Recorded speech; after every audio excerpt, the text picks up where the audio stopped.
Man, shut up, Kevin. What the fuck is wrong with Kevin, by the way? I don't know. He's upset about something. I think something got delivered. Do they know that we have a podcast? Do they know the Muffin Man? The Muffin Man, the Muffin Man. I thought you were going to say, do they know we have a podcast at all? Feed the podcast. Shut up!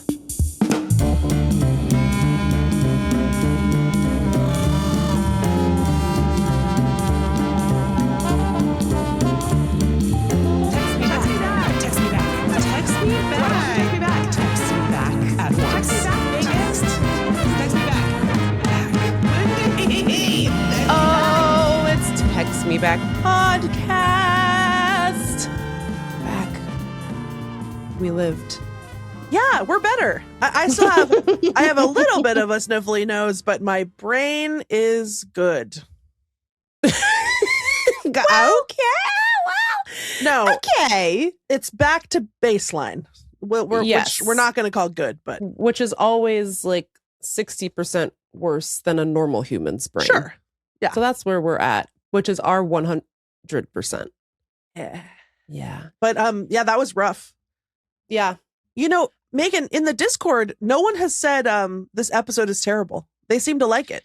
Yeah. Somebody on the Patreon was like, all the ones you say are the worst are my favorite. So maybe we should learn something from that. Something much to consider. I actually for once listened to the episode last week. You did? Yeah. And it was so funny to me. I can't believe you listened to it. You listened to it like when it came out, or you listened to the one Allie sent? Oh my God. Yeah, I listened to it when it came out. And at the very end, when we're just it's over is so funny to me. What are yours? What are yours? Ended made me my laugh. life. And I said it. It's so funny. What are yours? Just my absolute death rattle of that episode. So anyway, hope you enjoyed. It's got to become a segment. What are yours? What are yours? I don't know what exactly. I don't know. But we're going to find it. Write in with your ideas for what are yours should be about. I don't know. I guess it could just be about intentions, things that you want to do with your life or something. I'm not sure. On today's show, now that we've exited our convalescence, we're gonna have some fun because everything's so fun. Fun and cool. I think like one of the coolest things about being alive is just everything. Yeah. That happens. Yeah. It's awesome, man. Meagan, I have something grim to say. Go on. The reality of being alive in 2026 is starting, and I never thought this would be possible. It's starting to punch through the Zoloft. Yeah. I'm starting to have like minor sleeplessness. Can I tell you something? I don't like it. I don't consider myself to be a particularly fragile person. Yeah. I think of myself as being pretty resilient. Yeah. You know, I'm pretty strong, or at least I portray myself as such. Here's how I know I'm fucked up.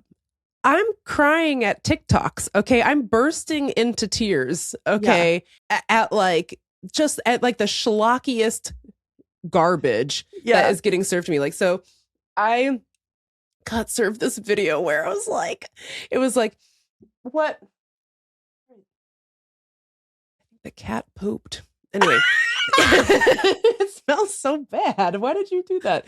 Anyway, it was made by like a bunch of grandkids, and they're like, Papa didn't know we were all coming over for his birthday dinner. And so one of them knocks on the door and is like, and he, by the way, he's like 92 years old. And he this is not planned. They show up, he's wearing a sweatshirt that says Papa on it. Oh my God. Okay, like a custom Papa sweatshirt. He's sitting around thinking about being Papa.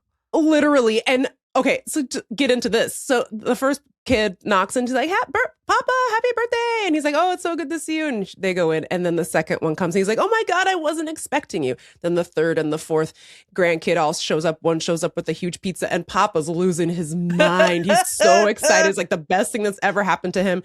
And like, I'm done. I'm like passed away crying. Just like, how could evil exist in a world with Papa? Meanwhile, they show up. This man has framed photos of all of them in a little semicircle on his coffee table facing him. So it's like while he's watching TV, he can see their pics. I was like, nah, dude. No, man. I'm in bed like, what the fuck? Papa, why? And then I'm like, I miss my grandparents. Who have been dead for like 10 years, over 10 years. And I was like, oh God. Dude, I feel like that's a genre. Like I've seen a few of those. And and that complimentary, like keep making them. Like there's one, churn it out. There's one where like it's like grandkids surprising their grandma, and then they're like, "Can we stay over?" And then like adult grandkids, and they're like, "We're gonna have a sleepover," and she's like, "Ah!" It's so cute, dude. It's so nice. It's like pretty much anything will get my whole ass like. Yeah. Yesterday, I don't know. I got served some like stunning choral arrangement of a gospel song I've never heard before. Yeah. And it was beautiful. And at the end, everyone stood up and applauded. And I was like, why? Yeah. I'm done. I'm so done. I just recorded my audiobook a couple weeks ago. And then as part of the audiobook, we're doing this really cool thing where they want to make the audiobook have like added value so that maybe people will buy both. I don't know. Pre-order adult braces wherever you get your books. In hard copy and audiobook. Everyone has extra money to burn right now, right? Right. But so for the audiobook, we did this cool thing that was my idea. In the book, it's about the road trip. So there are like regular chapters, and then there are these little vignettes that are just transcripts of voice memos that I recorded while I was driving. So I was like, oh, for the audiobook, what if we use the actual voice memos? So you can like hear my actual, like I'm in the moment and you can hear the van engine and I'm slamming the door and I'm like eating a pepperoni stick or whatever. Mm-hmm. What actually it is, I'm crying.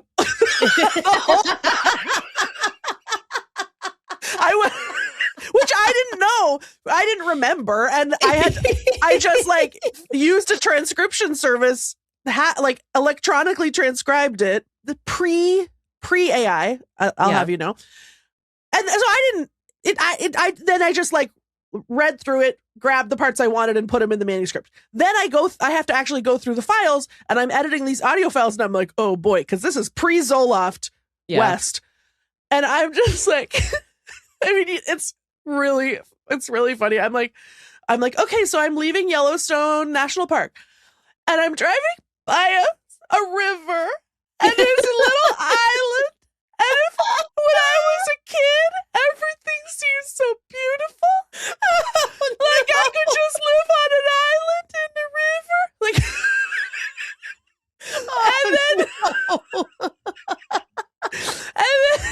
And I was like, oh yeah, that's what it used to feel like to have like not just the full spectrum of emotion, but I used to be so fragile, and I was just like.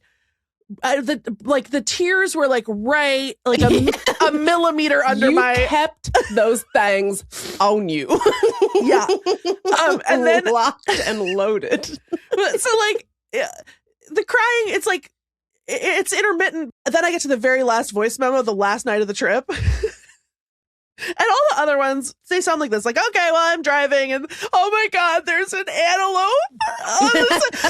But like, I still sound like kind of a normal person who just loves animals. The last one, I clearly am recording it like as I'm falling asleep. And so and at this point I've committed to using these. I have now, we're doing it. The last one, it sounds like this. No. I'm going to sleep. I'm in my van. It's the last night of my trip, and I'm just everything feels so beautiful. I came to this park with my parents when I was little, and I just think that, like, and I was like, oh no! I played it and it's so long, and I'm just like sobbing and like gasping. Because I start thinking about like climate change and because I'm like, I'm at this state park, I'm camping at the state park in Eastern Washington, and I'm like, it will be consumed by fire, and all the animals are gonna die. And I was like, what am I gonna do? And was like, I was like, well, can you just, because we recorded them as backup, like in the audiobook. He was like, well, why don't you just use the recorded one for that? I was like, I can't use all real ones and then one. And then it's like, also because I'm falling asleep, like toward the end of it, and like, it sounds like I'm like dying. Like, yes. I'm like, yeah. And I think everything will be okay. It sounds like it sounds like, she gone. Yeah. And, but I was like, I've committed and now I have to use it. So I like edited it as much as I could and took out the like 30-second pauses of just me like, oh man. And with that said, pre-order adult braces wherever you get your books. It's just funny because like the text isn't that sad, and so I didn't even know. You had just memory hold that completely. But anyway, it was a glimpse back into what my brain used to feel like before I was medicated, and and I don't feel like that again. But I do the other. I kind of do. Yeah, I kind of do but it's a little bit. I mean, so just as a little bit of context, and we're gonna talk about this more later, but we're letting you know now in case you want to skip. But where we are in space and time, it's January 8th. And yesterday, ICE murdered a woman, a 37-year-old woman. She had 3 kids. Her name was Renee Good, who was looking out for her neighbors, truly did nothing wrong. And by the way, even if she had done something wrong, the punishment for doing something wrong is not being extrajudicially killed by a completely out of control, like lawless federal agency. That's not the punishment for that. So it's just like been the worst start of a year since last year, I guess is what I would say. Yeah. And so we're going to talk about it a little bit later. And soft launch, I guess, how we talk about politics on this show going forward. Sometimes people like it. Some of you don't. Some of you, and that's okay. Text Me Back podcast endorses disassociation. Text Me Back podcast endorses exiting. You know that whole thing of like, don't turn away. You can. It's okay. Like, if you need to take a break from this stuff, I mean, we're watching people die on television, okay? And there are people who are dying not on television. You're allowed to be like, I've hit capacity and I don't want to hear about it on my favorite joke podcast. That's okay too. But one of the reasons that this show exists is that Lindy and I wanted to be able to have an outlet to process our feelings about all kinds of things. And it's not always explicitly about politics, but this is just one of those times where it's like, I've never felt more helpless, I guess. Right. I feel hopeful, weirdly, but I have never felt more helpless to do anything in my life, so. Yeah. So, what would be really nice is if the federal government and like Republicans in general would recognize that each life is an irreplaceable spark of light that can never be replicated. Interesting theory. And once it's gone, it's gone. And and maybe if they could take that seriously, I would prefer it. Did you ever watch that Mr. Rogers documentary, by the way? Oh, no, I didn't because it came out before I was medicated, Megan, and I knew I couldn't take it. I went to go see that on my birthday with my husband because I love Mr. Rogers. I grew up loving this man. And my dad used to make fun of him, and it really pissed me off because I was like, I love Mr. Rogers. Shut up. Like, that's my best friend. Anyway, so, and it's a beautiful documentary. It talks about some of his flaws. He was a very religious person. And while his show embraced like the civil rights movement, he didn't really embrace like LGBTQ people. You know, I'm not making excuses for it, but that's just like, but they talk about it in the documentary. And one of the things that sticks with me to this day is, I don't know how Mr. Rogers found himself in the middle of this, but when Fox News was on a tear in like the mid-aughts about like participation trophies and whatever, you know, it's like, oh, you know, kids today are too soft because everyone makes them feel special even when they're not. It's like this scourge of the participation trophy must come to an end because you're making kids feel special when they haven't done anything to deserve to feel special. And they kept pulling Mr. Rogers into this because it's like Mr. Rogers is telling everybody that they're special. And that's what's ruining the younger generation. Now, this is all paraphrasing, but kind of not. Like, it's kind of a direct quote as well. And they interviewed the director of like the Mr. Rogers Museum, and he's like, well, yes. I mean, all human life is valuable. Every human is inherently valuable and special. It's not just, he goes, it's not just Mr. Rogers who said that. Jesus Christ said that. like what is going on here? Like, this idea that to tell people that they're special and have value is like a scourge that needs to be eradicated from our society. You know, it's of Nazareth said that. Yeah, I believe it was Son of Mary whom said, good job. Like, it's crazy that we're here at all. I know. Like, what? Why are you so mad?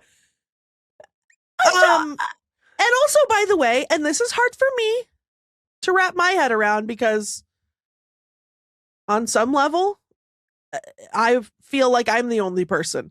But actually, every person is the same amount of valuable. That's what they're saying. I mean, until you like taint your fucking legacy with this kind of shit. Until you start taking big old dumps on other people. But you didn't start out that way. No, you were just You started out being worthy of love. We all did.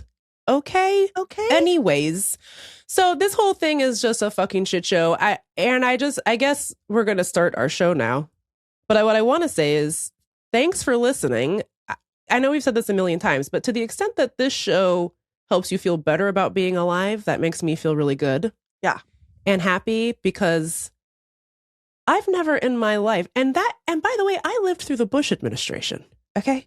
I have never in my life more wanted to walk into the ocean, never to be heard from again, than I have in the last 18 months. This is just truly an unbelievable set of circumstances we find ourselves in. But here's what's going to happen on the show today. Okay. We're going to talk about, we're going to lift the mood by talking about some celebrity deaths. And then we're going to talk about politics, unlike what we've just been doing. That was something else. Yeah. In a new segment we're calling Swamp Person, which we'll explain later. But first, Whatcha Watchin, Lindy? Wow, what a segue, they're saying. Was masterful, Megan. Yeah, we're gonna do we have a Whatcha Watchin jingle yet? We don't have a Whatcha Watchin jingle yet. We're gonna Something get one to think about. Maybe if one of your resolutions was to make more jingles for your favorite podcast, that could be. If I guarantee that's on every text me back lights. What are yours? List. What are yours? It's so funny. Okay, wait. Before we do that, can I just give you a micro anecdote? I wish you would. Yeah. Lindy's surprise micro anecdote. Just before we started, I was in the bathroom, not to brag. Nice. And I was sitting on the toilet And there's a great big window that faces the view of the water. Mm-hmm. And there's a great big rhododendron in front of the window. Mm-hmm. And so at some point, since we've been living here full time, I said to myself, I'm taking this curtain off this window. Because who's peeking out there? Who's peeking? Yeah. No one's peeking. Yeah. So I'm sitting on the toilet and I'm thinking, this was a good idea. And no one's ever out there, you know? So we have an exterminator who comes every other month and he checks the mouse traps. He walks the perimeter of the house and he sprays for carpenter ants. And he was here today, but he had left already, I thought. So I'm sitting there thinking, oh boy, I forgot that Alex was here today. I'm on a first name basis with our exterminator. Of course. I was like, I forgot Alex was here today. Good thing I wasn't in here earlier, because he walks right by the window. I finished a dog's business. I exit the bathroom. There's another window like right outside in the living room. Alex is just rounding the corner to the bathroom window. He almost saw your butt. He almost saw my butt. He was not gone. Anyway, I wonder, was it intentional? He wanted to have a gander at your butt. He wouldn't know.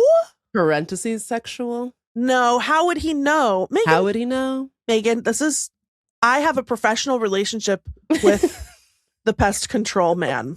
Don't get me too'd, Meagan. Okay, don't get me canceled. Okay. It was harrowing. It was harrowing. It was the slimmest of escapes. I was like, oh my God. It's just like when I saw Sterling K. Brown in the shower. Oh boy, and what a situation that was. So much like Alex was almost watching me through the bathroom window. Yes, continue. What we watching, Meagan? Nailed it. You know, I'm pleased to report we're both watching the same thing. And baby, that's baby. Ooh, they're calling it Run Away by the master of slop, Harlan Coben. Sir Harlan of Coben. Our top slop monger, Harlan. This man, Harlan Coben, is putting out shit left and right, and every last one of them rocks. I guess he writes books. That's what they say. Which I've not read a one. I read one. Them. I read one once. Oh, really? It was great. I mean, it wasn't. It was Coben. It was Coben, Meagan. He's sort of like he's like an airport Agatha Christie. You know what I mean? He's putting together. He's mixing up marvelous mysteries to keep your mouth watering. Do you know what I'm talking about? No, it's a skit. It's a skit from a Wu-Tang Clan album that I think about all the time. Where they're like, we'll be up in the lab mixing up that marvelous shit to keep your mouth watering. It's so funny. When you do it in the Wu-Tang voice, I recognize it. Anyways, that's what Harlan Coben does. He mixes up that marvelous shit. Yeah. Anyway, so, Harlan Coben writes commercial thrillers that are insane, and he has this massive deal with Netflix International. So they've made like 14 of his books into these limited series thrillers. Mostly, I would say most of them are in the UK, but there's also ones in French. I think I watched an Italian one. Some Swedish ones, maybe? Maybe. I watched them all. But the thing is, once I learned about Coben, which was probably 2-3 years ago, I freaking ripped through them. So I don't remember quite exactly. The fact that there's not a Coben in production at all times is actually a human rights violation to me. The fact that there hadn't been a new entry in the Coben verse for several years until Run Away came out, so upsetting. That was upsetting to me as a woman. Yeah. as a person of color. Okay. This is an attack on my community. And speaking of, do I think Harlan Coben is a good guy? Not necessarily. Probably not. I'm going to guess no. I mean, I don't know. I don't know what he gets up to. I don't trust necessarily the politics of Coben. Nobody look into his voter registration status. I don't want to know. Thank you. To be clear, it's not giving MAGA, but it is giving like, I'm a rich white man. Yeah, well, he's like definitely well-to-do. I'm sure he's like, I love business. I don't know. But then again, like the adaptations of his stuff do have like woke threads in them. Yeah. So I don't know. He's probably fine. I don't know. I was just giving a caveat because I like to prepare for someone hopping in the Discord and being like, actually, he threw his dog off a bridge. Like, okay, I don't know. Sorry. I don't know. But, okay, Meagan. I hope he didn't do that. So anyways, so we've both been watching Runaway. And the best part, Run Away. So the best part is I text you to be like, new Coben slop just dropped. And you're like, I know, I've been watching it. I'm on episode 5. And I had just started it's like we had been like magically watching it at the same time. It was so amazing. But all of his adaptations are like 8-episode miniseries, which is perfect if your brain don't work. Yep. It's freaking perfect if your brain don't work. And mine don't. No, she don't. No. You don't have to know anything about any previous slop miniseries. You can just enter right on in. There's always like 5,000 twists. Every single one of them is more stupid than the last. Makes no sense. Yeah. That's what we go to Coben for. Okay. So Meagan got a little bit ahead of me because I had to do some work and while she continued the Coben slop. Mm-hmm. And so she's texting me like, oh boy, you're not gonna believe what Coben gets up to. and so I was like trying to predict, which by the way was not a success, but I was trying to guess like what could possibly happen, like what, and like the best I could come up with, I didn't tell you this.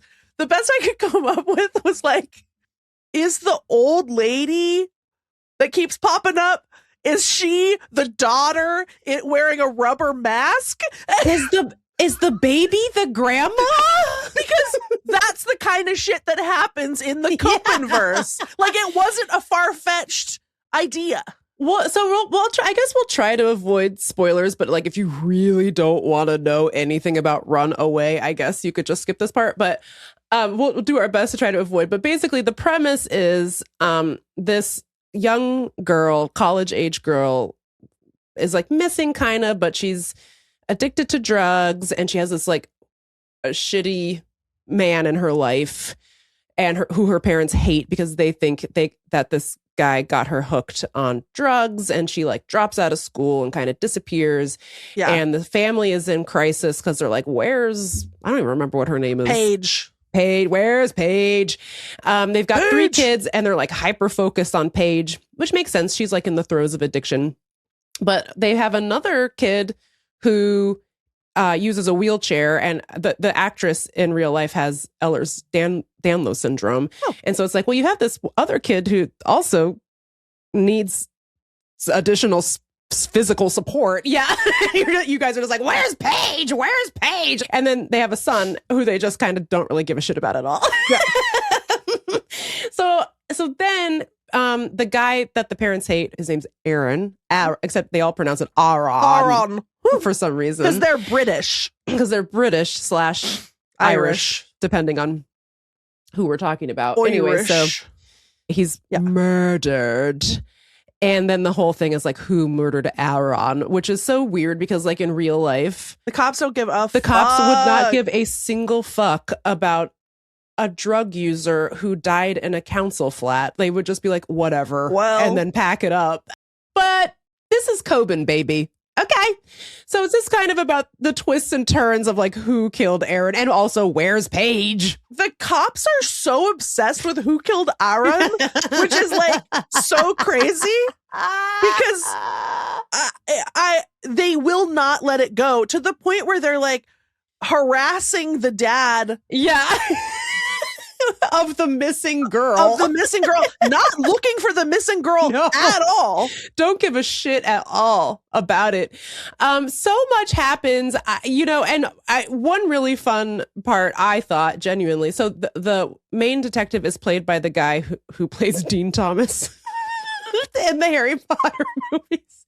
Which, of course, brings up my favorite part of those wretched books, which is J.K. Rowling really wanting you to know that Dean Thomas is black. So every time Dean Thomas gets mentioned in the books, it's like parentheses, a black boy. I was like, okay, well, thanks for reminding me. I might not have survived this chapter if you hadn't told me again the background, the racial background of Dean Thomas, parentheses, black. Thanks.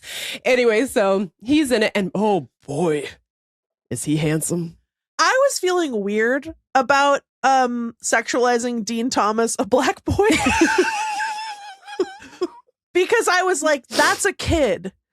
But actually we were kids when Harry Potter was sort of He's our age, basically.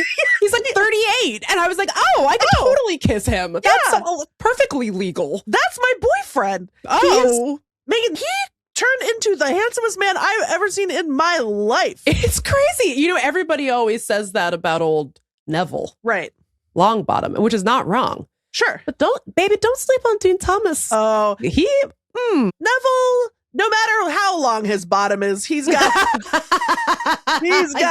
nothing on Dean Thomas. Dean Thomas bottom. Okay. Anyway, have a gander at Dean Thomas, if you will. Yeah. So he's partnered up on the police force. Hey, by the way. Yes. I want to say, mild spoiler coming if you want to skip ahead. Oh, yeah. The only reason I'm flagging it as a spoiler is because it was so satisfying to watch it unfold in real time because I had a inkling. Yeah, I was like, I didn't at all. I hope this happens. I was like, I didn't. And I thank you for calling me in that I didn't consider this possibility. But anyways, so he's partnered up on the force with like a delightfully chunky officer whose name I don't remember. Her name is Ruby Todd. I don't know why you know why I remember? It's because I watch it with captions due to British. Yeah. So, and you're like, wow, look at these two best friends. Two colleagues. They love solving crimes together as co-workers. Except for the crime of missing daughter. That doesn't matter because we're figuring out what happened to Aaron. Yeah. We have the handsomest black Gryffindor ever. Parentheses, he's black. Paired up with a cute, curvy BBW with she has red hair and she's always wearing a little suit with like a little vest. Yeah. And they're bopping around. Yeah. Finding clues poorly. They don't do a great job. They're so bad at police work and so angry at everyone. I'm like, why are you so mad? But not at each other. They're having fun together. Yeah, they're having a nice time together. So anyway, so next thing you know, there's Dean Thomas in just his boxer briefs in bed. And I'm like, well, okay, keep me posted. Yeah. And let me know how this goes. And someone is in the shower. And you're like, oh, we're about to get a reveal of who's Dean Thomas's boo on this show. I can't wait to find out. Girlfriend? Boyfriend, maybe? We don't know. Who could say? And here's one of Harlan Coben's most satisfying reveals.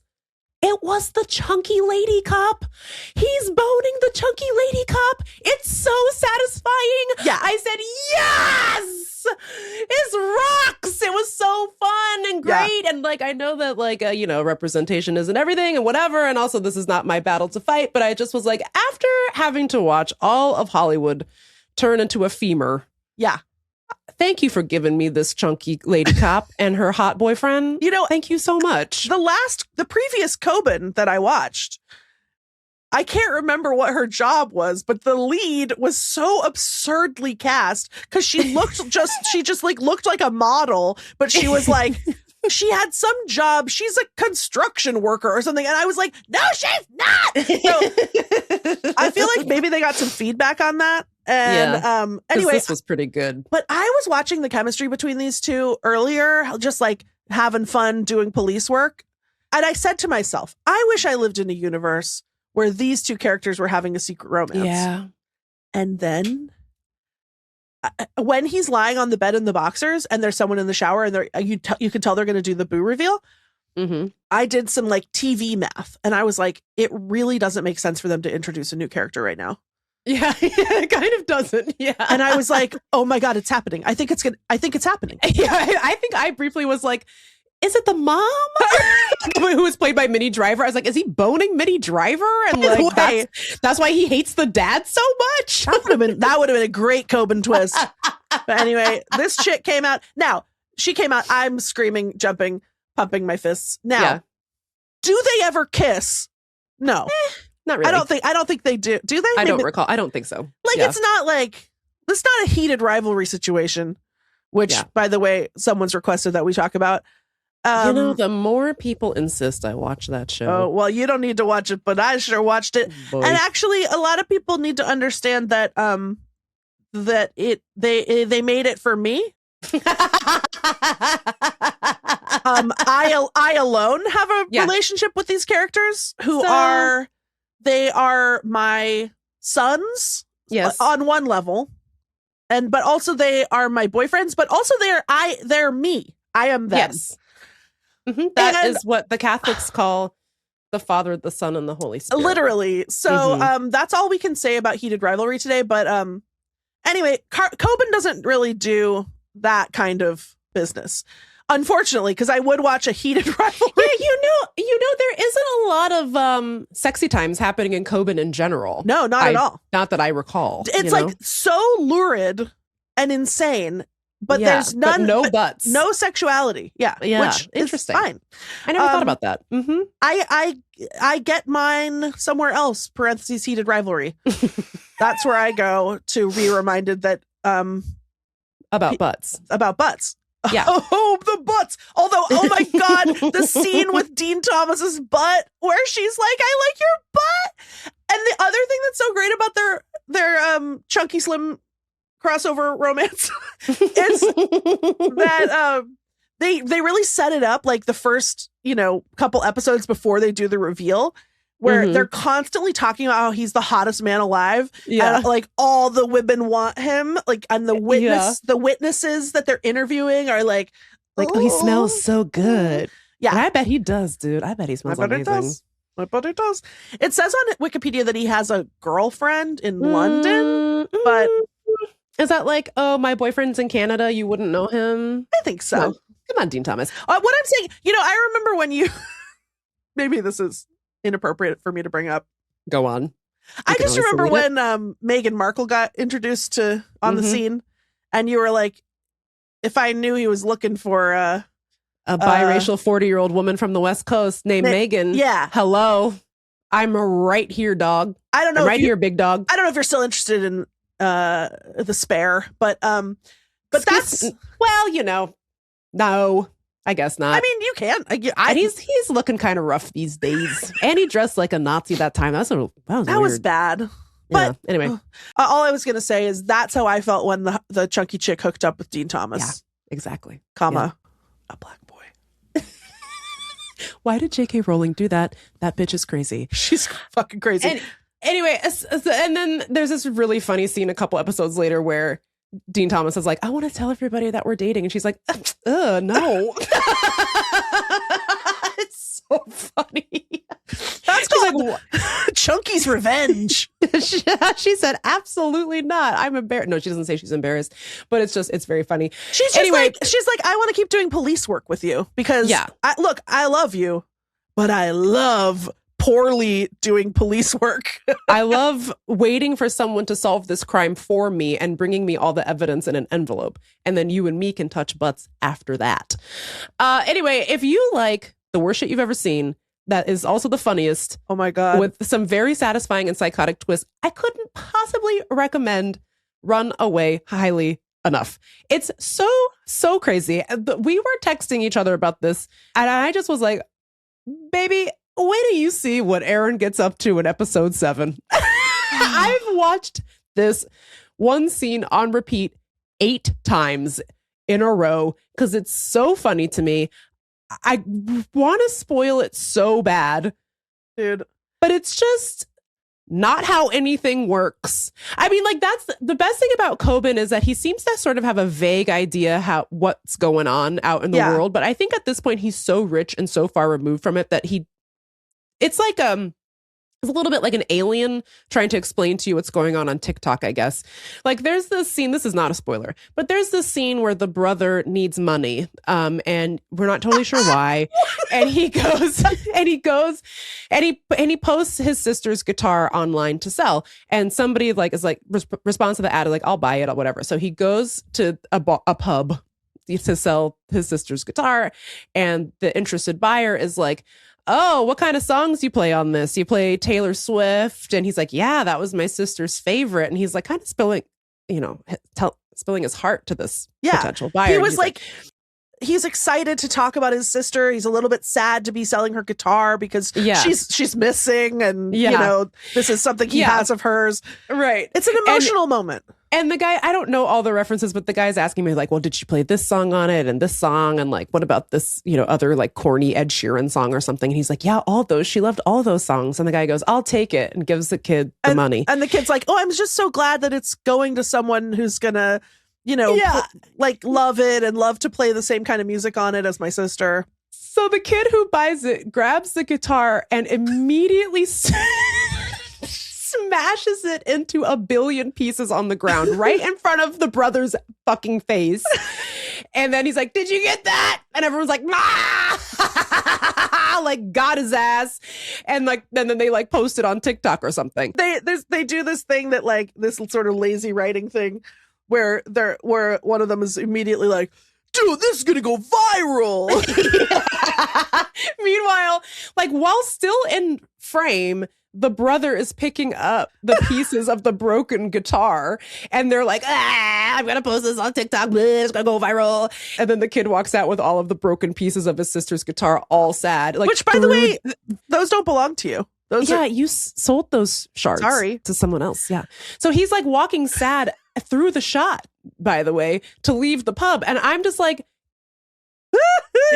like, this is a man who just kind of vaguely understands that sometimes mean things happen on TikTok, but doesn't use it. Unlike Bane, he wears the mask. You know what I mean? Yeah. He wasn't born to the dark. He wasn't born in the dark. He adopted the dark. Okay. Like, he doesn't know. I was like, if that got posted on TikTok, those kids would be expelled from college, probably murdered on the street. like give me a break. Like it would not go viral for any of the reasons that they think they'd be posting Notes app apologies within 13 hours of posting that thing. I was like, Coben, you did not get that one right. No. At all. Appreciate the hustle though, you know? I do. I appreciate that you're thinking about it. You know? I like when someone tries and fails because then it's funny. Like I know. I think I yelled out loud, what? Like, what? I was cackling. I was like, no, what the fuck? Why did you do that? Anyway, if you want, I guess there's like some violence. I guess. But like, if you want to have your brain taken on a ride. Oh boy. Taken on a roller coaster ride to hell and back. You could do worse than Coben, baby. And it's so funny because they use some of the same actors. So like the guy who plays the dad, I have now seen play the dad of a missing child. Yeah, he's also in that horrible one from France. Oh my God. That one was so depressing. Sad. And so it's like, I feel like that guy's whole job is searching for various missing children. Was that a Coben? No, but okay. If it had been a Coben, it would have been more fun. It was so depressing. So I don't remember what it was called. It was called like, Where's My Son? Yeah, and the son goes missing, and everyone's like, get over it, dude, he's dead. And it's like, and maybe he is, and at the very end, it's like, or is he? Oh, it's so depressing, devastating. Anyway, and like his marriage is ruined, and he anyway, it doesn't matter. But that freaking guy, James something. He's Richard Armitage is in a bunch of them. This guy is in a bunch of them. That guy was also in The Hobbit with Richard Armitage. So shout out to him. I think he was Beaufort or something like that. You know what, Megan? You know what I would love to munch on? Go on. The Hobbit / Lord of the Rings retold by Coben. The Hobbit is the grandma. And the grandma is the ring. Yeah. Yes. Yes. Okay, his name's James Nesbitt. Yeah. And he was in The Hobbit and he played... One moment, please. Which one? I cannot believe this. Not Megan getting it right. He played Beaufort. No fucking way. No, Megan, no. Megan, you have to go to the hospital. I'm calling 911 Oh my God. now. Okay, wait, last thing I'll say. That's like just the other day when Hesty was here, we were watching Lifetime movies. We watched a movie called Friends Who Kill, which was about some girls in high school who, like, one of them is deadly. This is the story of an absolutely immense super recognizer victory, let me tell you, just to preface it. I'm watching it and I'm like, God, that actress looks familiar. She's like this woman in her 20s playing a high schooler who is... Well, I don't want to say which one of them kills. One of them kills. I recognize her, but in a way where like she is changed. So I feel like I knew her as a child. So I'm like, okay, is she Ruthie Camden grown up? Like from Seventh Heaven? No, that's not quite right. And I'm like, is that frickin'? It finally like floats in. I'm like, could it be you? I'm like, is that frickin' Angie Jeremiah, Joey from Degrassi The Next Generation. Not a main character. Joey Jeremiah has a truly like a 4-year-old. Oh my God. Named Angie. So I'm like, Lindy, that's crazy. It couldn't possibly. Not Lindy, you're being crazy. So I look it up and guess what? Guess who was right? No way. No fucking way. It was this 4-year-old who just every once in a while, she'd show up like every 4th episode and be like, Daddy, pancakes! Pancakes! I look it up. She's grown into an adult woman. Bang. She's in Friends Who Kill. And she is either killed or does some killing. We don't know for sure. I'm not going to spoil it, but that was a good one that you should watch. That's incredible. Okay, we'll get into Coben and let us know. If you watch it, let us know what you think. And if what you think is that it's stupid, I know. And you don't need to tell me. We like that it's extravagantly stupid. But also the performances are good. Minnie Driver's in it. Now, she doesn't do much because clearly she didn't have time or something. She was like, I'll give you one day. You get one day of my prime driver hours, and then I gotta go.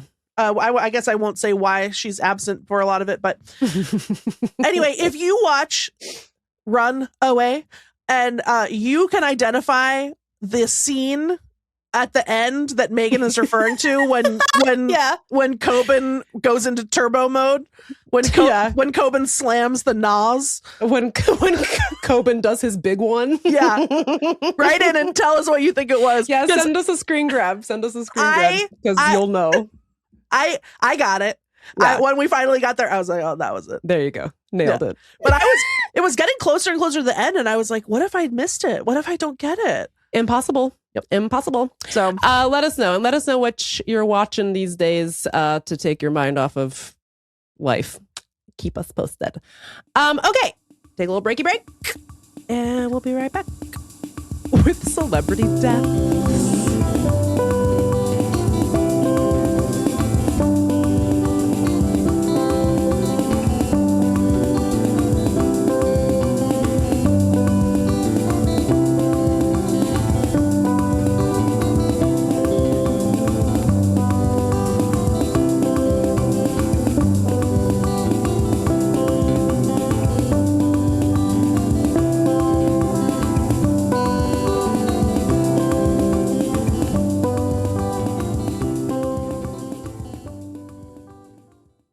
Okay, welcome back. So much bad stuff happened in 2025, including many high-profile celebrity deaths, but no celebrity death was more devastating than the closure and demolition of Bella Noches. When I was served the TikTok announcing her death, I lost it. I lost it, buddy. Megan, You gotta tell the people what is Bella Noches. Oh boy. By the way, it's not just that they closed Bella Noches.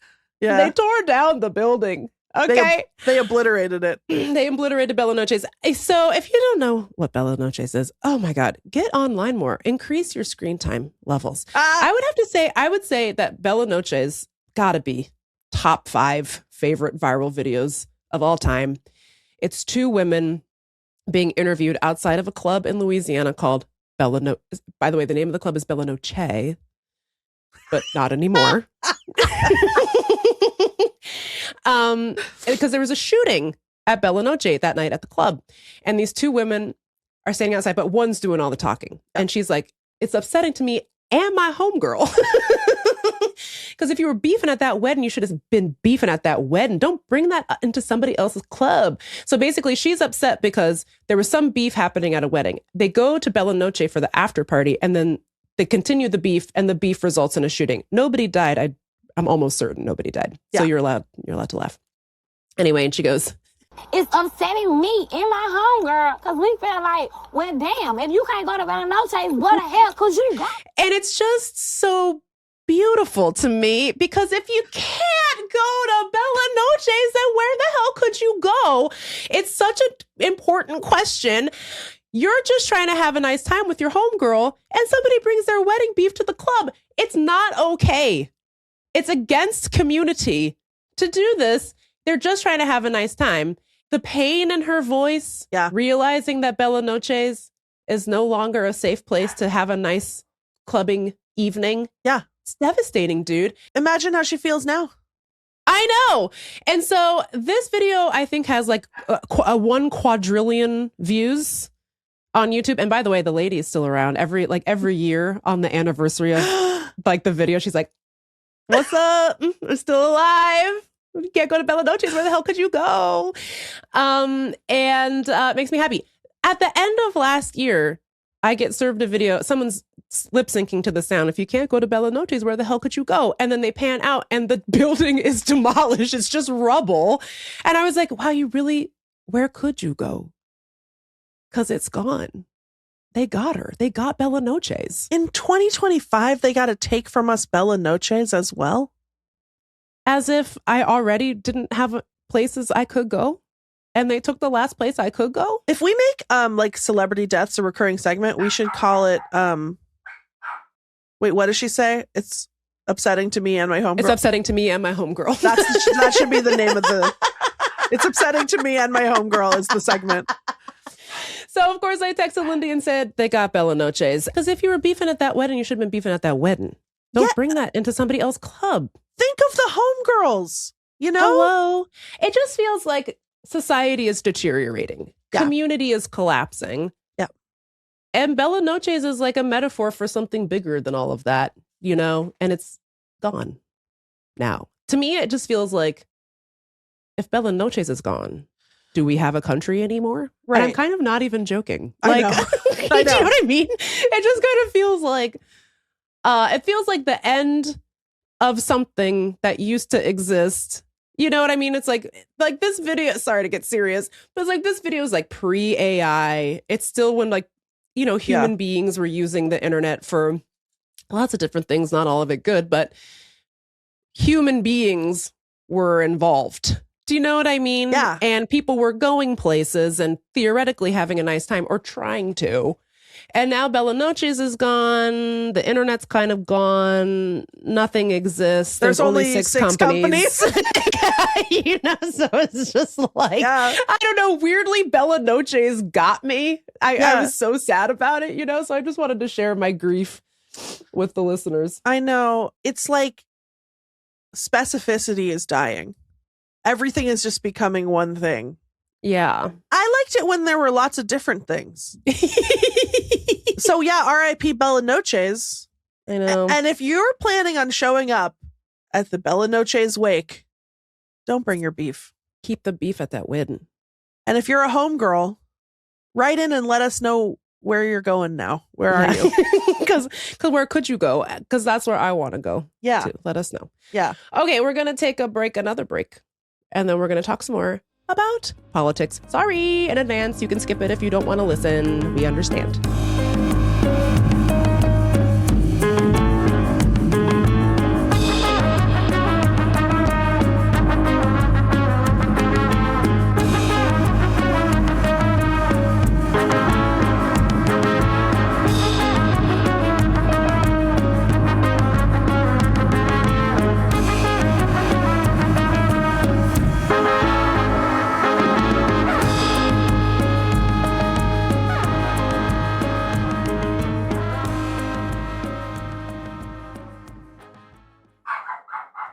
Man, shut up, Kevin. What the fuck is wrong with Kevin, by the way? I don't know. He's upset about something. I think something maybe got delivered. Do they know that we have a podcast? Do they know the Muffin Man? The Muffin Man, the Muffin Man. I thought you were going to say, do they know we have a podcast at all? Feed the podcast. Shut up! Okay, we're talking about politics now, and I want to apologize in advance. If you don't want to listen to that, feel free to skip a Roonies. But here's the situation. We're soft launching an idea that we had, which is this. Sometimes people like when we talk about politics or like when I explain stuff on the show. Sometimes people don't like it because life is really hard. Wherever you land on the spectrum, I want you to know that your view is valid. But we are going to talk about politics, but we're thinking maybe we make it its own little thing. Yep. So that it's easy to skip over if you don't want to listen. And maybe if people like it, and I don't know, we don't know, don't get excited. The last thing you should ever do is get excited. But if people like it, perhaps we launch our own politics vertical Yep. that we're calling Swamp Person. Exactly. You can think of it like this. Text Me Back podcast main is Bella Noches. Swamp Person is the wedding. Yes. Because if you had beef at that wedding, you should have kept it at that wedding. Yeah. And that's So- why we're trying to keep it. We're trying to figure out a way to do politics mini episodes that people who are trying to dissociate can just skip. Yes. That's the plan. Yes. And here's also something you should know. We like making this podcast. And people seem to like listening to it. And perhaps the key to success is making more podcasts? Right. Question mark? Yeah. We don't know if that's possible, but we'd like to give it a shot. We're a little bit soft launching it because we just want to know what you think. If you don't, just let us know. Either Yeah, way, it's please. just good for us to know. By the way, and I know we used to do this under the segment pubes vertical, Sure. but now it's under the Swamp Person umbrella. Okay. That's right. So please update your KPIs and your metrics for our various across platforms and verticals. Thanks. So anyway, so we're going to do our first Swamp Person. By the way, Swamp Person, since you've never heard of it, needs a jingle. Oh. So if you have one, get at us. Thanks. Bob, Bob, Bob, here I come out of the swamp. So yeah, if you have a jingle, let us know. Although I don't think you can beat that. What we just heard. Pretty good. Swamp person. Ha ha ha ha. Oh, there, we did it. We did it. We did it. You know what? Problem solved. And that concludes our first ever Swamp Person. If someone could chopped and screwed that together, that'd be great. Or do something different entirely. Your call. Anyway, so we're going to kick things off. By the way, I don't know how much of this segment is going to be like useful advice. I want to be honest about that. No, because I feel a little bit helpless myself, and I'm like a democracy expert. That's what they say. Yeah. And I feel a little bit helpless. And so like a lot of this is just sort of like working through our feelings. As someone with no knowledge and nothing constructive to say, so probably Megan will do most of the talking, let me say this up front. We just didn't know how to do this podcast without acknowledging the fact that ICE murdered a woman. Right. It's the I don't even know what to say. Like there's a part of me that wants to be like, I can't believe this, but I guess I sort of can. And I recognize this is not the first person that ICE has killed, but it's obviously very high profile because it's on video and lots of other reasons. And then there's like my most rancid thought is, we told you abolish ICE and you told us we were crazy. But like, I'm trying not to get mired in the pettiness of that too. Yeah. And it just feels crazy, I guess unsurprising, but feels crazy to be just lied to in my face by the government about what happened there. And sad to think about all of the ways they are going to justify murdering this woman. Like, yeah, I guess it's a slightly different issue, but we went through this so many times. Every Black child who was murdered by the cops in succession, more and more blatantly and shamelessly and gratuitously on camera. Every time you're like, okay, this time it's so obvious what happened. And people surely are going to understand. And then to watch them wriggle out of it every single time is crazy. Yeah. And obviously, it makes you feel crazy. It makes you feel crazy. And that's like a tactic also to be like, see, we don't even care if you catch us on video doing this shit. Like, and it has the effect of like, I mean, this is not even a big enough word to describe it, but it like chills speech. It makes people feel like they can't participate. Yeah. Because people don't want to fucking die in the street. Yeah. You know, which is perfectly reasonable way to feel. Because like watching that video to me, I just felt like this is a group of guys, these ICE guys, who have no concern at all that they will face a singular consequence for their behavior in the streets. And in fact, Donald Trump is explicitly saying stuff like, don't be so nice when you arrest people, hit their heads on the car on the way in. Like all of that stuff is like explicit signals to this fucking secret police force who, by the way, get to cover their faces. Yeah. All right. Which is crazy. And refuse to identify themselves or whatever. And, you know, arrest American citizens and detain American citizens and murder American citizens, murder immigrants, detain immigrants for nothing. Your status doesn't matter. Nothing matters. Right. And they're not only not going to get in trouble, they're being encouraged to do it. Yeah. You know, from like Kristi Noem to Donald Trump to the Supreme Court, they're all saying it's fine. Go ahead. Right. And it just makes me feel like having a hard time imagining how we get out of this or if we do. You know what I mean? Yeah. I mean, watching like Kyle Rittenhouse. Yeah. Like even like George Zimmerman. Yeah. Kyle Rittenhouse. And then Kyle Rittenhouse being like a darling of the right, groomed for leadership or whatever. Effectively made money off of crossing state lines to kill somebody. You know? That feels all in a continuum with then on a massive scale, after we watched it live, everyone being like, actually January 6th was fine. Yeah. Right. What? It was just a protest. It was just a protest. Some of you guys were almost murdered. There's video of you running for your life, Josh Hawley, like a little deer. And you're going to sit there and act like, and by the way, 20 minutes prior, he had been like doing the power fists of these fucking people outside of the Capitol. Next thing you know, his lanky ass is sprinting for his life to the Senate subway. Fuck off. Like, it's just so fucking crazy. And then it's like, if you show any empathy to the victims of this like state sanctioned violence, JD Vance holds a press conference about what a pussy you are. It's like, what? What? Why is it bad to care about other people? It's so insane. It's just insane. I mean, you're the expert on all this stuff, but I just feel like AOC is constantly being like, they're not popular and they're actually not powerful unless we do what they say. And like, they're shooting us if we don't. So, but now I don't know what to do. I don't understand. Can't we all go to one place and be like, no? Yeah, I don't like it.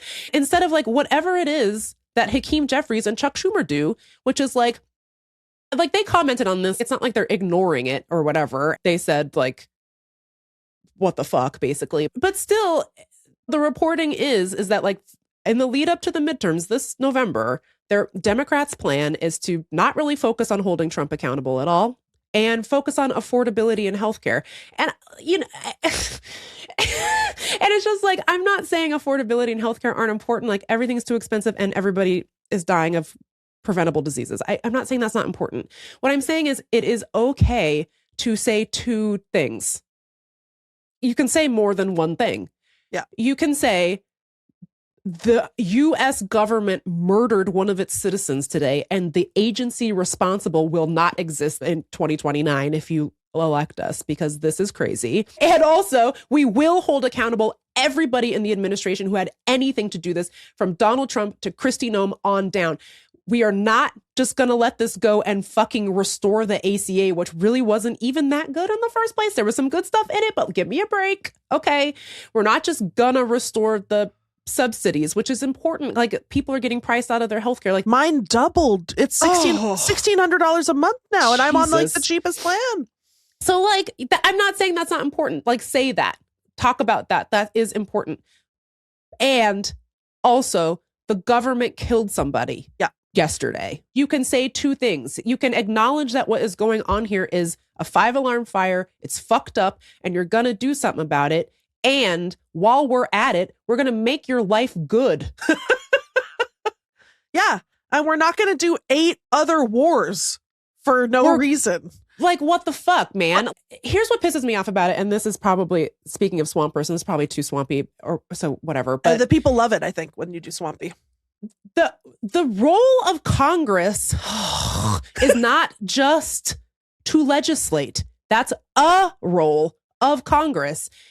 The role of Congress is also to provide oversight over the other two branches. They are co-equal branches. You don't just get to let the executive branch do whatever the fuck it wants to do.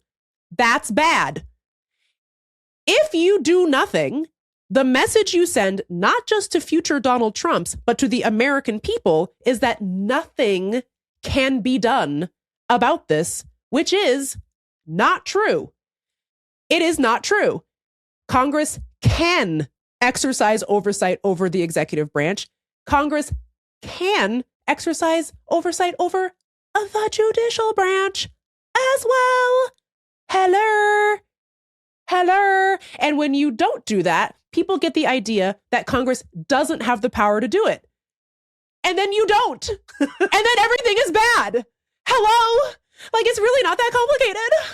You know what I mean? When something happens like ICE murders someone on the street, Mm-hmm. the people are always like, well, it's okay. It's okay because they work for the government. You know what I mean? It's like, Sure. Yeah. Crazy idea. It should be less okay. It should be the least okay for the government to do that. Yeah. Of all the people. Like, this is the thing that is so crazy to me about this Supreme Court decision, which was very accurately titled Trump versus the United States, where the Supreme Court basically was like, the president can do whatever he wants. He can commit whatever crime, doesn't matter. As long as it's part of an official act, all good. And that is the opposite of how it should be. Like, the person who should be most accountable for his behavior is the president. He should be able to do as little crime as possible. And yet, we have said he could do all of the crime that he wants, as long as he says, well, it was just part of my foreign policy decision making. So I killed a bunch of dudes. So, is that a problem? Okay. And the answer is no. I guess not. Do you think that even just the American people getting to see Democrats trying, would that help with people's sort of motivation, do you think?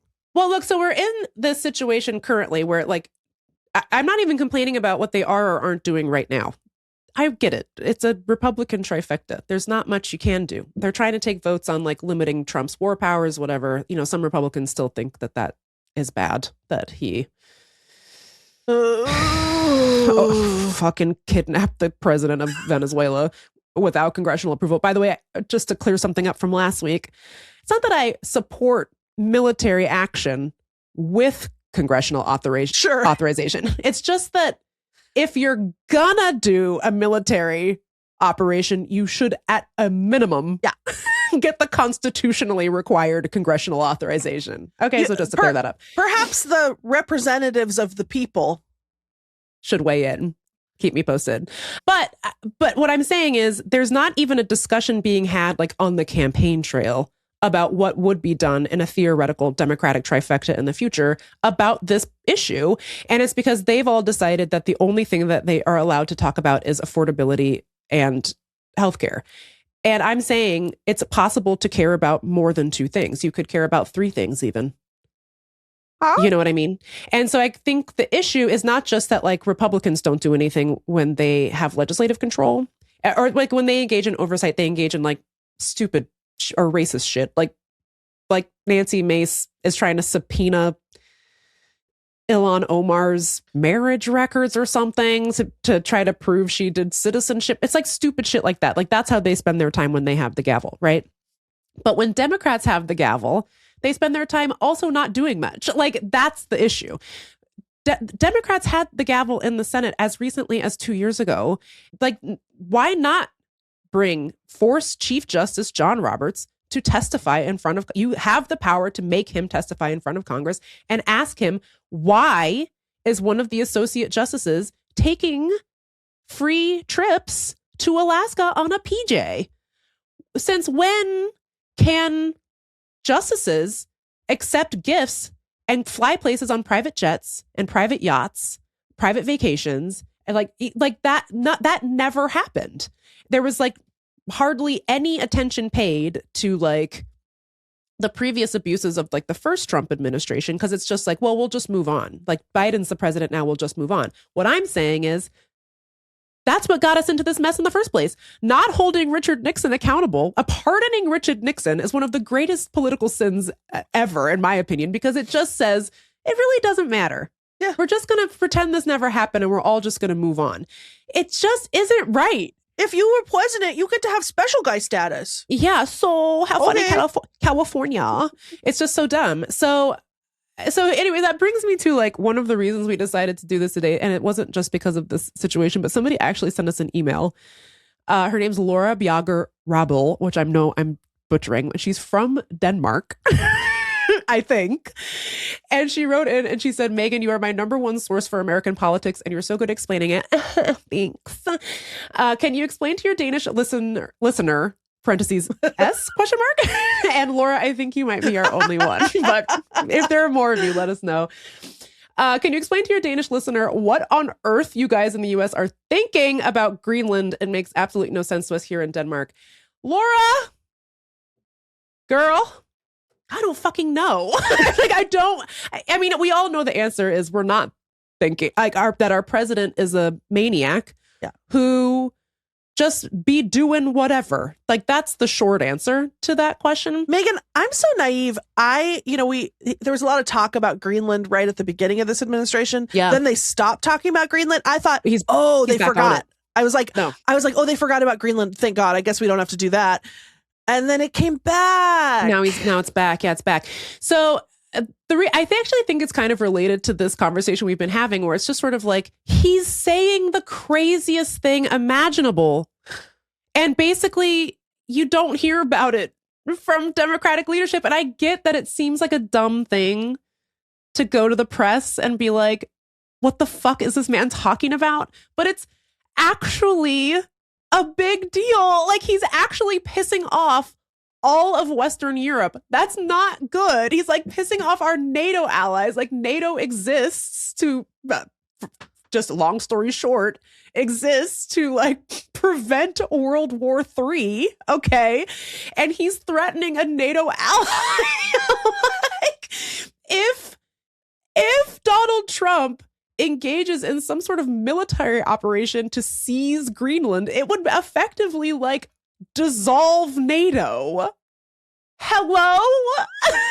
Hello? It's just so nuts. And so it's just got me thinking because I love the question and I really don't have an answer for you. This situation kind of floats in and out of my consciousness, much like you, Lindy, because so much stuff happens. But it is back in the news because we just kidnapped Maduro. And the reason that we did that explicitly is because they want the oil in Venezuela. It used to be, back in the 80s, it used to be you'd have to come up with a justification for doing stuff like that. Not anymore. Now you can just tell people it's because of the oil. So anyway, he wants it. Now he wants it because, Greenland has a lot of minerals and natural resources, including oil. So that's part of it. Even more weird, and this honestly shouldn't surprise anyone, Peter Thiel wants it for his weird little crypto city called Praxis, where there are no laws and everyone has to use cryptocurrency. Megan, so that I'm throwing myself into the sea. That sentence you just said, I didn't know about that. I don't like that. I'm done. I'm out. I'm out. And we will see her later. We'll see her, and we will see Lindy later. So that's like, I guess what happened. By the way, the libertarians already tried to make their own city multiple times, and it failed every time. Stop trying it. Why are you doing it? Just have a society that takes care of the people. We all get to have a nice little life. What the fuck? What are you doing? It's so annoying. Laura, to answer your question, I think that Peter Thiel put the idea in his mind, and then he just thought it was fun to continue to bully Greenland and Denmark. And the scary thing is that, what European leaders are taking this seriously. Like, a bunch of ambassadors and diplomats and all these people are like, we stand with Denmark. This is not okay. What Trump is saying is very serious, and it's really scary. Like, hello. I get that it mostly seems like a joke, but everything he says seems like a joke until next thing you know, they're perp walking Maduro through fucking Manhattan. But here's the last thing I want to say about this. Because she says, can you explain what on earth you guys in the US are thinking about Greenland? And I just had this really quick reaction where I was like, well, it's not us. Okay. In the US. Because I don't think that, And then I just had this thing of no, I'm a part of this.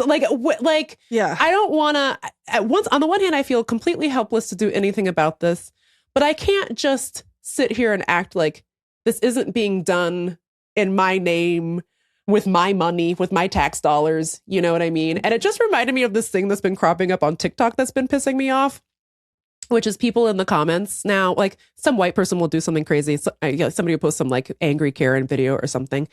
And then white people in the comments will be like, well, as a non-practicing white, I rebuke this behavior. And look, I get it. It's a funny concept to be a non-practicing white. But you're white. You're a part of it. Yeah. That's your sister. Doing that, talking to that Target employee like that. Yeah. You are there's nothing you can do about it, And so I kind of caught myself doing the same thing. Well, I'm a non-practicing American, but I am.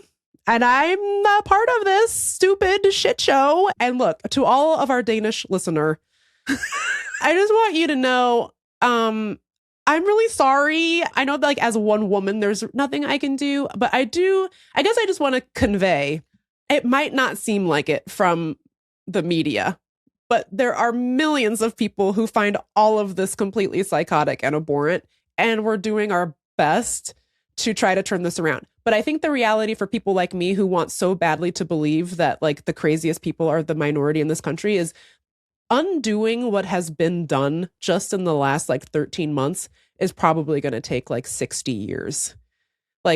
That's how fast he obliterated our relationships with our allies.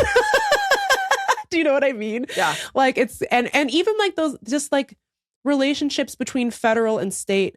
I mean, who cares about the cops or whatever, but those relationships between federal and state agencies, whether they're law enforcement or not, those rely on trust. Okay. And you can replace the FBI director, you can replace the head of these federal agencies that state partners are supposed to work with. And it's going to take a long ass time to really trust that what they say they're going to do. And it's all just because one guy spent the last 12 months just completely destroying our societal infrastructure. So I hope that explains why Trump wants Denmark. And then I think he was sort of joking about putting in a hotel too, which wouldn't surprise me. Sorry, really, to the people of Greenland who yes. exist. And also probably there's no reason why Denmark should own Greenland either. They're an autonomous part of the kingdom of Denmark. Yeah. And they have some agreement in place. But in any event, I don't think most people support the acquisition of Greenland by the United States. And we are doing our best to get this fucking freak out of office as expeditiously as possible. And I am so sorry to everyone involved. Aham has been researching this period in history in like the late 19th century after the Civil War. And there's this moment where it's like anything could happen. And it wasn't actually predestined that everything fucking turned out like this. Yeah. Like there was a moment where there was like a black middle class. And I just think it's so easy to be like, well, I guess this is what we're doing. Yeah. But it's like, it's not. And there are these periods in history that are like pivot points where there's sort of a vacuum to be filled. And then unfortunately, because most of us are just trying to have a nice little life, often those voids get filled by like the worst people who then steer us in the worst direction. And then we act like that was inevitable. And it's just like a bummer. Yeah. So maybe think of every moment as one of those times. We've talked about this, I think, on the show before, but just like basic high school history gives you this idea that like one guy shows up and kind of fixes it, right? Like the reason that segregation ended is because MLK showed up and this one guy kind of took care of it. So when that guy comes, he'll just kind of fix this for us. Like whoever the next president is, I guess on his own or her own will just solve the problem.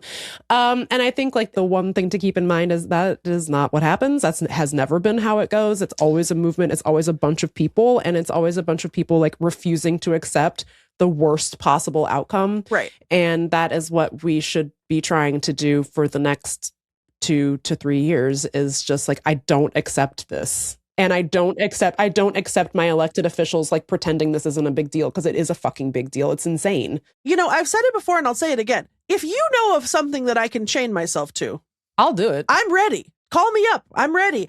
This is the vibe of Swamp Person. Let us know what you think. Would you like it to be its own separate thing so you can avoid ever having to listen to this ever again? By the way, here's the only thing. If we do it that way, I will see the exact numbers and I will know exactly how much people dislike Swamp Person. No, just kidding. But let us know what you think. And also, I don't know. I don't know what else to say, but like hang in there. Do your best. Hope this show is helping. Yeah. And like, say hi to your neighbors, give them a wave, hug your friends. Yeah. And pour a little glass of Martinelli's for your kids. Could be nice. Ooh, Megan, I bought a bottle of Welch's sparkling white grape juice. Ooh, and how did that go? It rocked. Politics. Okay, we're gonna end the show in like 2 seconds.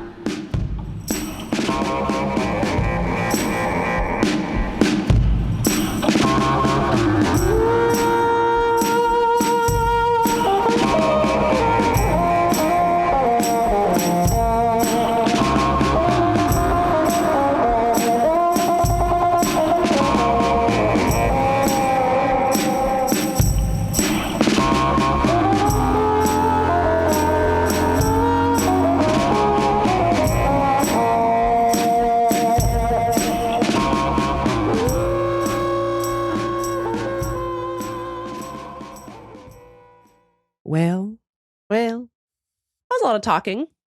Yeah. For a Thursday. I'm tired. Yeah, we're going to go now.